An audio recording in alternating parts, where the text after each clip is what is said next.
Welcome to Through the Word Thursday, presentation of the Word. Thank you for joining us this evening. Getting my days and nights mixed up. We're going to have a short lesson today because it's an introduction to this thing called the Tabernacle. Now, the Tabernacle is amazing because it affects each and every person to this day. This tabernacle in the wilderness that Israel built at the instruction of God the Father, it is an amazing tent, if you will, a large tent, much more like a big circus tent would be than a camping tent. And it's an amazing facility that they put out in the wilderness, and everybody knew what the tabernacle was. It was God's presence. It was God being with the children of Israel. And there was so much in the tabernacle, but each and every part from the curtains to the way it was wrapped up so that no water or anything could get inside, including sunlight, so that there was nothing that got inside of it.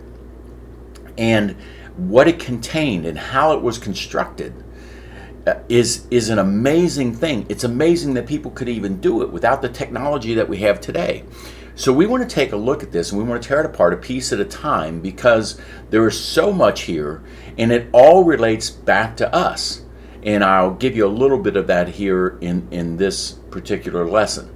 But we're going to just kind of show you some pieces of it, give you a little taste of what we're going to be doing and how we're going to be going through it. And then you'll be able to see, because the colors make a difference, the type of thread that was used, the type of materials that were used, all of it is relevant to our faith as New Testament believers. And you say, well, how can that be? I mean, this was 4,000 years ago, a tent built by some people that were nomadic, and they had different things that they used. And how could that relate to Jesus Christ today in 2024? Well, it relates, and it tells the story, the full story, and it connects a lot of the dots together that are in the New Testament to know why certain things happen the way they do, and why Jesus says some of the stuff that he says. So let's get into just taking a look a little bit here. Of course, we are teaching on the wilderness tabernacle, and it says Exodus, it's number 40, but it's not. This is lesson 43, so pardon me for the typo. So we want to take a look, and we want to start by checking out this picture of the tabernacle. Now, you see here, this is a pretty interesting, pretty detailed picture, and very accurate according to the description that is written in the Old Testament, in the book of Exodus. And if you take a look at that, there are several things that we want to point out. One is, look at all the color that's in there, different types of blue, and there's reds, and there's oranges, and God uses very specific things. This tabernacle contains the holy place, which is, if you can see my pointer here, this section right in here.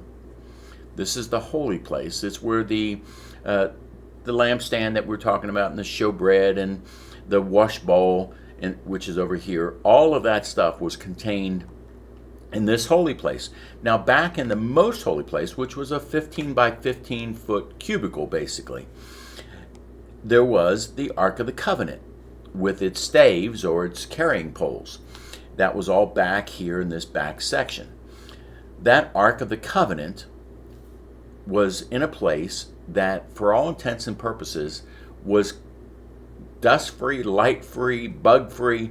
Nothing could get into that place, including a human being, except for on the times when they brought in the blood and poured the blood out on top of the Ark of the Covenant. So it was a place where God basically was unreachable. And you think about that now. God was unreachable in our connection with him, or man's connection with him, or the nation of Israel's connection with him. He was unreachable as long as that holy place existed.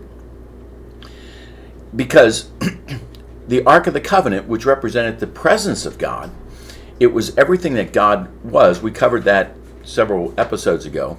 But the Ark of the Covenant had everything that God was. All the representation of who he was contained in that Ark of the Covenant. That Ark of the Covenant was put in a place where no one was permitted to go into except for when they were going to move, and that was only at God's direction. And then there were certain precautions taken. Or when the high priest went in once a year to offer this blood sacrifice for the forgiveness of the sins of the people. And he would pour it on top of the Ark of the Covenant. Other than that, no one was permitted to go in that room because they would die. The presence of God was there. The purity, the holiness, the righteousness, everything that God is was contained in that box. Many of the nations around there they had God become known as the God in the box, because that's who Israel carried around.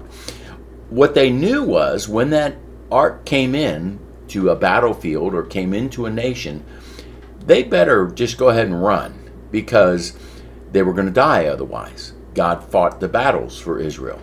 And people became afraid of the whole picture of this tent. They wouldn't attack Israel when that tent was erected.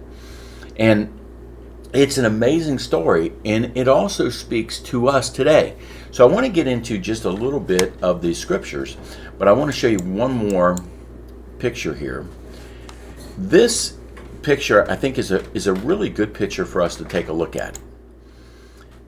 And this shows the place where the Ark of the Covenant was. It was kind of back in the back part of this, and it was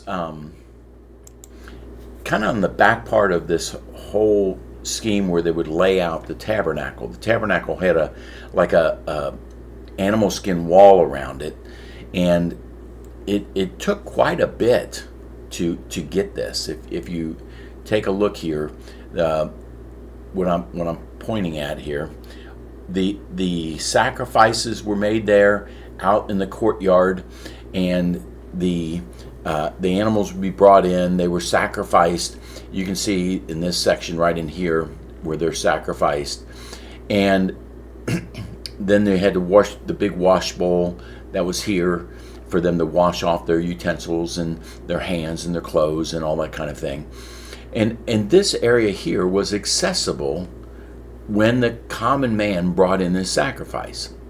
He would release it there at the front gate to the priest, and they would take it back, and they could see in there. But back in the Ark of the, or in the Holy of Holies, and in the holy place, the most holy place, no man, no common man could see in there.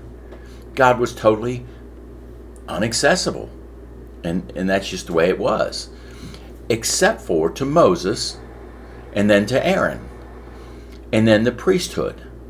They could go into the holy of the most, or the holy place, and then the most holy place once a year. And so we see here the picture that God is trying to paint for us, and God is giving us, that there is a very direct way that God is sending the message to everybody that He is not a common God. Not a common God, like they had common gods then. And everybody had them. All the nations had common gods. Well, God sends the message out. He is not a common God. He is not a God that can just be, made out of rock or, a bush or a tree or a stump or something like that, like the gods of that day. Or he couldn't be molded out of gold. He was a very uncommon God. You couldn't just look and see Him. You had to understand who He was, and you had to have a relationship. You actually had to be invited to have a relationship with Him. How all that plays out is in all of these little pieces of the Ark of the Covenant, of the tabernacle, the threads, the ropes, the cords, the staves, the gold, the wood that was used. All of that is a picture of how God really wants us to contact Him through the Lord Jesus Christ. Now let's take a look at a couple of scriptures. Exodus chapter 26, verse 1. Moreover, you shall make the tabernacle with the 10 curtains of the twined linen, of fine twined linen, and blue and purple and scarlet yarns. You shall make them with cherubim skillfully worked into them, or woven into them. So the walls of this tabernacle that were made, the curtain that was in front, the curtain that was in front of the Ark of the Covenant, those had actual cherubim, angels. And the vision that they had of angels was incredible, must have been, because they were able to weave in. And can you imagine this? I mean, we talk about angels today like, oh, nobody's seen them, or we have some girl with wings on her, or a little fat, naked thing with bow and arrow that's going to shoot love into your heart. Well, that's not at all what a cherubim looked like.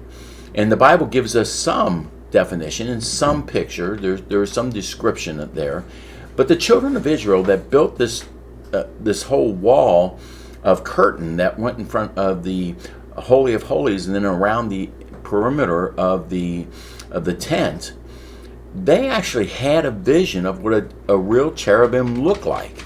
And they wove it with threads right into the cloth that they did. I mean, to me, that's just amazing, because we can barely do that stuff, or we just learn how to do a lot of that stuff using all the modern technology. So it's an incredible thing. Now, he says here, Acts chapter 7, our fathers had the tent of witness in the wilderness, just as he who spoke to Moses directed him to make it. And this is Stephen speaking when he's brought before the people and he's going to be accused of some things. He speaks this out. According to the pattern that he had seen, our fathers in turn brought it in with Joshua when they dispossessed the nations that God drove out before our fathers.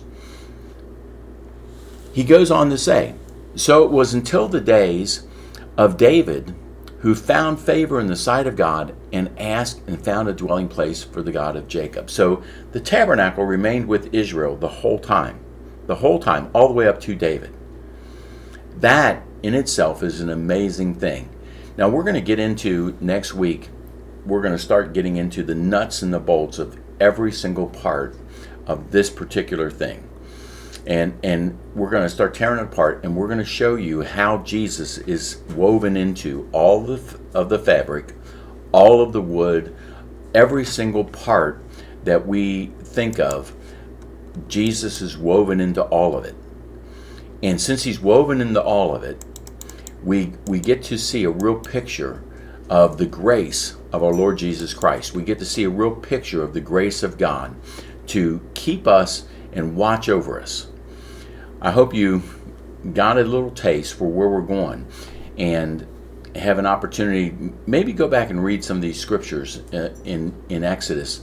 It's Exodus chapter 26 where it describes the tabernacle in detail. And then in 27 and 28, it also shows it as it's actually going to happen. So take a look at all that. I think you're going to find that there's some amazing things there that you probably never thought of. And you'll think of it in the terms of grace. Think of it in terms of how would this relate to me today. Thank you for joining us. Hope you enjoyed tonight's shorter lesson than usual. But it's just a little taste of what we're going to get into. Blessings to all.